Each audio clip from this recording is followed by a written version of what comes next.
Liquid eyeshadows are often known to be mess-free, but how do you apply them? In this tutorial, I'm going to be showing you just that, with all the beginner-friendly do's and don'ts. So if you're ready, let's begin.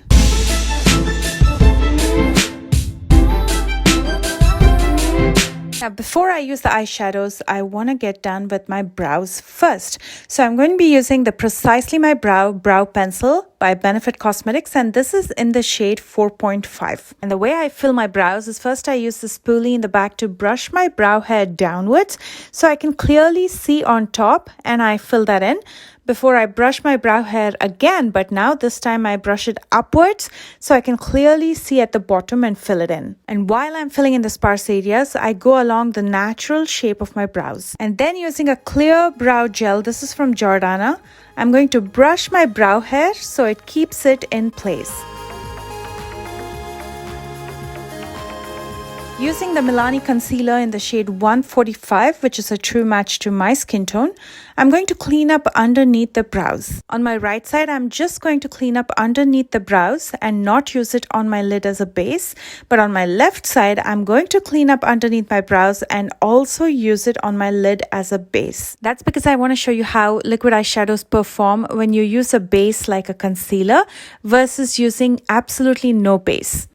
When you use a liquid eyeshadow directly over your skin without any base or over an eyeshadow primer, it shows more than using a concealer as a base. Now, because concealers are usually cream based, they mix with the liquid eyeshadows and the liquid eyeshadows don't show much, so the pigment payoff won't be much. Also, liquid eyeshadows are extremely drying, so you have to be quick at blending them. To demonstrate this, I'm going to be using the Kokie Cosmetics Crystal Fusion Liquid Eyeshadow in the shade 495, which is Solstice. I'm going to use it in the outer V of my left eye, and I'm going to let it sit there just for 5 seconds before I try to blend it out. And as you can tell, it absolutely will not blend. It dries up fairly quick and will not budge. So even before you apply a liquid eyeshadow, make sure to have a blending brush ready to go. Have it handy. And this one is from Milani. That's what I'm going to be using on my right side. And just like I did with my left side, I'm going to use the liquid eyeshadow on my right side in the outer V and the outer crease and immediately blend it out with the blending brush. And as you can see, it's not giving me any problems. It's blending beautifully because it's not dry. But as you spread it out, it can dry up and leave patchy edges. All you have to do is use a little bit of concealer and fix it to get a clean blend.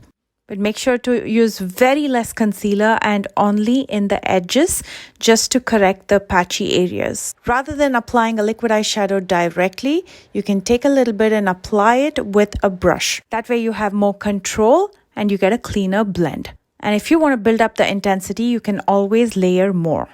You can of course use the liquid eyeshadow directly as well, but the problem with that is if it dries up, again, blending becomes a nightmare. If you plan to use a liquid eyeshadow to cut your crease, don't cut your crease at the socket area. Go lower than your socket and then use a brush to neaten up the edges and take it all the way up to your socket. And always have a flat tapered brush ready to clean up the edges. To demonstrate this, I'm going to be using the e.l.f. Liquid Glitter Eyeshadow in 24K Gold. I'm going to use the applicator to cut my crease, but I'm not going to go all the way to my socket.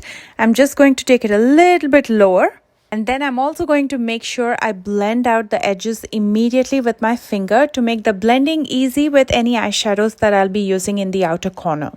And then I'm going to take a little bit more of that same eyeshadow with a flat shader brush to clean up the edges. And you can see how clean that cut crease looks. Another tip here is to wait for your eyeshadow to completely dry.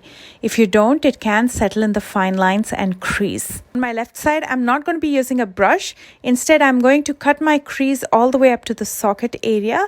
And you can see instantly how messy that looks. So the cut crease looks shabby, it looks messy, and there's no way to correct it now because it's already dry.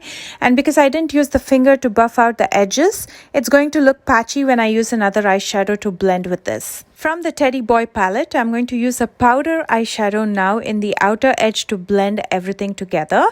And I'm using a pencil brush, a fluffy one, to blend it out. And because I buffed out the edges of the liquid eyeshadow on the right side, blending is seamless. It is super easy, but on my left side, because I had not buffed out the edges of that liquid eyeshadow, it has started to look more patchy and it's not easy to blend. And as you can see on my left side, there's a clear line between my liquid and powder eyeshadow, but whereas on my right side, it's a beautiful clean blend. Next, I'm going to be using an eyeliner. This is from Bare Minerals. When you have a liquid eyeshadow on, especially with glitter, try to keep your liner as close to the lash line as possible. And that's what I'm doing on my right side. I'm keeping it very low and I'm going to pull out a small wing in the outer corner. But on my left side, I'm going to keep my liner a little bit thicker. And as you can see, it looks patchy. It looks like there are cracks in between. Eyeliners in general, especially liquid eyeliners, don't settle well over liquid eyeshadows.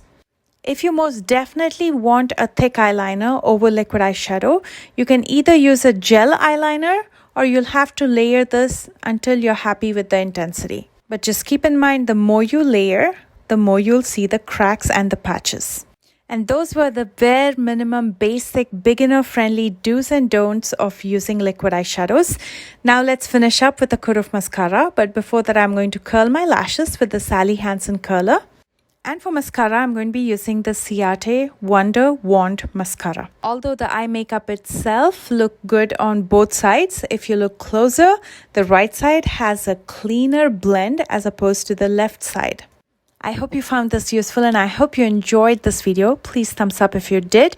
And if you're new here, please consider subscribing to watch more videos like these and let me know what you'd like to watch next.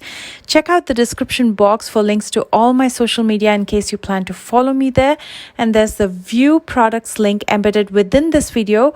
When you click on that, it'll take you to all the products that I used in this tutorial. I love you guys so much and I will see you soon with a brand new one. Bye guys.